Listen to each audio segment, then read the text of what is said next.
So the way the fractionation, what we did to try and address this is we developed a placement assessment with items like that to say, all right, where are kids?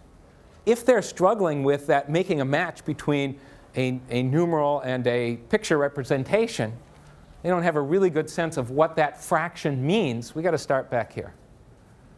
If they have a good sense of what that fraction means, but they're still struggling with the unlike denominators, then maybe we can pick them up right here. But we're not going to do addition and subtraction until this is solid. You can't really add and subtract without understanding fractional equivalence. So that's what we did. And then it's about rebuilding and reconnecting. We tend to use this metaphor that the kids are, their understanding's like Swiss cheese, and all we have to do is plug the holes. I hate that metaphor. I hate that metaphor. I'm Xing out that metaphor. Because what that implies is all I got to do is, like I can stick anything in there and plug that hole, and then plug that one, and plug that one, and the kid's all set. But unless this plug is connected to the rest, it's just going to fall out. It doesn't mean anything. I mean, what you got to do is like melt the cheese and put all this stuff together and reconstruct. It's just, you can't do it. I like thinking more like Legos. This stuff has to connect. If it doesn't connect, the little plugs you put in the holes are just going to fall out. So we got to rebuild this thing. Start with the concrete and familiar. Start with what kids know. What's a common experience the kids have? Like sharing or some backpacks or whatever it is. And if they don't have a common one, because often our classrooms are filled with people from all over the place and they don't share the same metaphor, you can't talk about baking. You can't talk about, when you ride on the subway, oh, I've never been on a subway. When you go to the beach, well, I've never been to the beach.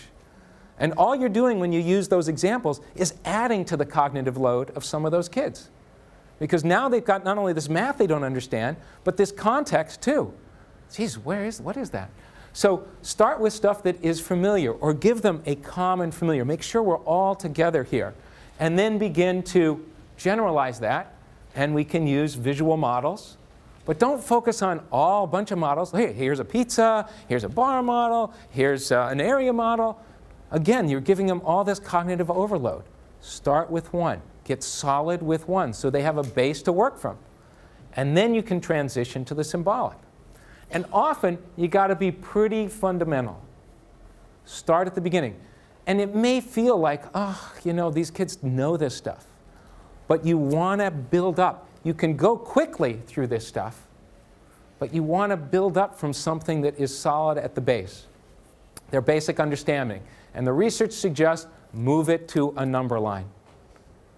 Right? Don't go with all these different models. Start with a number line and then do variations off of the number line. But give everybody a solid model to work from. So why a number line? It works for all numbers, even integers. There's no way you can do negative numbers with a pizza. You just can't. So there's now negative 3/3 of a pizza. Wait a minute.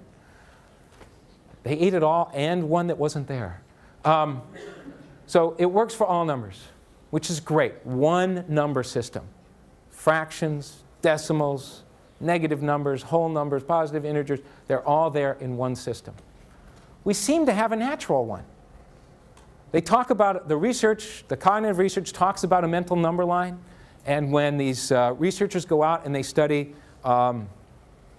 indigenous tribes in South America, in Southeast Asia that don't have formal education, they don't have number systems, they often don't have names for numbers. I love this, it's like, it's like 1, 2, 3, and then a lot. Because you don't need it.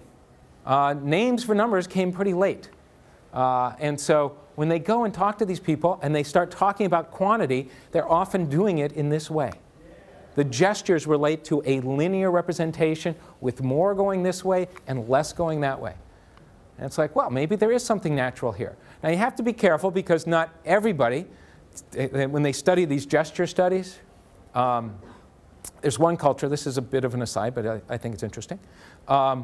We tend to think of forward, and this is the future, and this is the past, right? What's ahead of us and what's behind us. But there's some cultures, or at least one, that does it in the reverse. Why? Because I can see the past, and the future is unknown. So that's tomorrow, and that's yesterday. And I want us all to try and do that, because it will really screw up all of our friends. Just go, oh yeah, I remember 3 days ago. I don't know about next week. It's really hard to do. We have this whole linguistic connection, but it makes sense. Why do they have the gesture? So we have this gesture related to quantity, which seems to indicate we do have a linear mental number line. So we may as well leverage it. And then how do you add negative fractions with pizzas? You can't. I mean, you hit a wall with pizzas pretty quickly. And then you're jumping models for kids. So keep it simple. Give them one solid model. And a number line seems like the research all suggests this is the way to go. The National Math Panel says, put it on a number line. So that's what we did. Fractions are scary. Math is scary. Math is scary not just for kids, but it's very common. You know the saying. It's like it's fine for people to say, I wasn't very good in math. But you can't say, I wasn't very good in reading. But in math, you can. It's OK to be afraid of math. And if you're afraid of math, then fractions must be terrifying, if math in general. Because it's like, I have no idea what that is. So this is kind of like when kids come in, it's like, this is scary. There are these, you're in the dead zone here. And what happens is, there's great research that anxiety, being scared, hurts performance, particularly for that middle-range kid, because it eats up working memory. You're spending precious mental resources thinking about how hard it is. It's like, oh, I hate this stuff. I'm no good at this, instead of working on the task. And so that hurts. The anxiety helps high-performing kids, because it kicks in all these good chemicals that, like adrenaline. And for kids who are really low performing and have a low working memory capacity, we have a variance. They don't get hurt that much by anxiety because they didn't have that much to lose. But those kids in the middle who are kind of like, I don't think I'm very good at this stuff, the anxiety of math hurts their performance. And all that does is perpetuate the negative cycle, because they come in believing they're not very good. That gets in the way of their performance, which just confirms to them, see, I told you I couldn't do it. So you have this self-perpetuating, self-affirming thing that's all driven by, kids don't believe they can do it. When they struggle, it confirms they can't do it. So we need, this is that smirky guy from the commercial with the whole, I've got the Verizon network with me. That's what we want kids to have. Fractions are scary, but you know what? I have my network here. So what does it mean to give kids the network? Well, one is don't overload them. Small increments. Adjust the tasks and the support. So when we give kids a task, we can make it simpler or more complex. It's one of the things technology can do. If you're struggling, I can make that task a little simpler. If you're zooming, I can make that task a little more complex. I can also adjust the supports you have, how big my network is and what they're doing. So I can give you more scaffolds, or I can give you fewer scaffolds, so you're kind of on your own. It's like learning how to ride a bike. I'm holding the seat, and then the next thing you know, I'm not holding the seat. Same task, but I can give you more or less.